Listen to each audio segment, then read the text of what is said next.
السلام علیکم و رحمت الله تعالی و برکاته.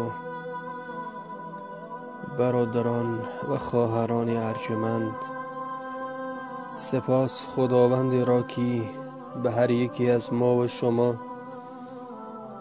به اندازه علم نصیب کرده است و یا خود که نصیب می کند. قصه واخوری حضرت موسی علیه السلام با حضرت خضر گوش اندازید. برادران و خواهران عزیز، روزی در بنی اسرائیل از حضرت موسی علیه السلام پرسیدند که داناترین انسان کیست؟ موسی گفت من از همه داناترم. در این هنگام خداوند به موسی علیه السلام مراجعت کرده و گفت ای موسی، خوجه خضر از تو دیده دانش بلند دارد. در این هنگام حضرت موسی علیه السلام از خداوند تقاضا می کند که با خوجه خضر ملاقاتشان را میسر بگرداند تا از خوجه خضر تعلیم علم بگیرد. حضرت موسی علیه السلام با خوجه خضر واخوری می کند و می گوید که من می خواهم که از تو تعلیم علم بگیرم. خوجه خضر به حضرت موسی علیه السلام گفت تو در نزد من طاقت علم آموختن نداری. موسی علیه السلام گفت من طاقت می کنم. خوجه خضر به سوی حضرت موسی علیه السلام گفت من هر کجایی که سفر می کنم تو را همراهم می برم، اما شرط من این است که هر کاری را که من می کنم تو خاموش می ایستی و چیزی نمی گویی به جز خاموشی.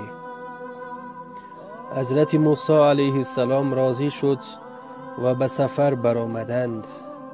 وقتی که به سفر برآمدند به یک کشتی سوار شدند و راننده کشتی خوجه خضر را با حضرت موسی علیه السلام بی پول سوار کرد. خوجه خضر باشد یک آهن را گرفت و یک تخته کشتی را شکست. موسی علیه السلام گفت ای خضر، صاحب کشتی ما را بی پول سوار کرد، پس تو برای چی باز کشتیش را می شکنی؟ خوجه خضر گفت من به تو گفته بودم که هر کاری را که من می کنم تو خاموش می ایستی. حضرت موسی علیه السلام بخشش پرسید و سفرشان را دوام دادند. وقتی که از کشتی فرآمدند با یک گروه کودکان واخوردند. خوجه خضر باشد سر یک کودکی را از تنش جدا کرد. حضرت موسی علیه السلام باز خوجه خضر را نصیحت کرد و گفت چرا کودک بی گناه را کشتی؟ خوجه خضر باشد حضرت موسی علیه السلام باز سرزنش کرد و گفت من به تو گفته بودم که چه کاری را که من کردم تو خاموش می ایستی. حضرت موسی علیه السلام بخشش پرسید و سفرشان را دوام دادند. عاقبت به یک دیهه رسیدند و از مردم آن دیهه طعام خوردنی طلب کردند، اما مردم این دیهه به این هر دو چیزی ندادند. در آن دیهه یک دیواری بار گرفته و کجی را دیدند. خوجه خضر آن دیوار کج را از سر نو راست کرد. حضرت موسی علیه السلام گفت ای خضر، مردم این دیهه برای ما یگان چیزی خوردنی ندادند، اما تو باشی بر زمین همه این دیوارشان را راست میکنی. یعنی سرزنیشش کرد. خوجه خضر گفت ای موسی، من به تو گفته بودم که تو صبر و طاقت نداری در برابر آنچه که من از خدا آموختم. باز حضرت موسی علیه السلام بخشیش پرسید. خلاصه خوجه خیزر آن کارهایی را که در سفر کرده بود سببش را به موسی علیه السلام گفت. کشتی را برای آن شکستم که در راه یک پادشاه ظالمی بود که اگر کشتی های نو را بیابد برای خودش می گیرد. از این سبب من کشتی را شکستم تا آن پادشاه کشتی ما را نگیرد.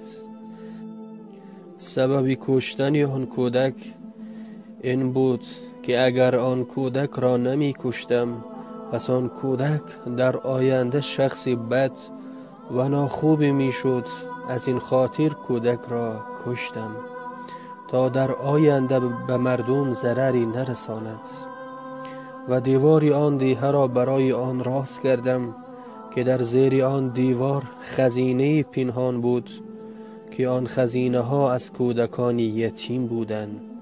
اگر آن دیوار چپه و ویرانه می شد پس مردم آن خزینه را می یافتند و یتیمان گرسنه می ماندند. از این خاطر دیوار را از نو تعمیر کردم که تا کلان شدن آن کودکان یتیم خزینه را کسی نیابد. خلاصه حضرت موسی علیه السلام در نزد خوجه خیزر تعلیم گرفت. عزیزان و برادران گرامی، امیدواریم که قصه به شما پسند آمده باشد. این نوار را به دیگران ارسال بکنید و به دست دیگران برسانید تا باعث یک پند یا یک ذره تأثیری هم بگردد. خداوند هر یک ما و شما را نگهبان و محفوظ دارد. و السلام علیکم و رحمت الله تعالی و برکاته. برادران و خواهران گرامی قدر و خیلی هم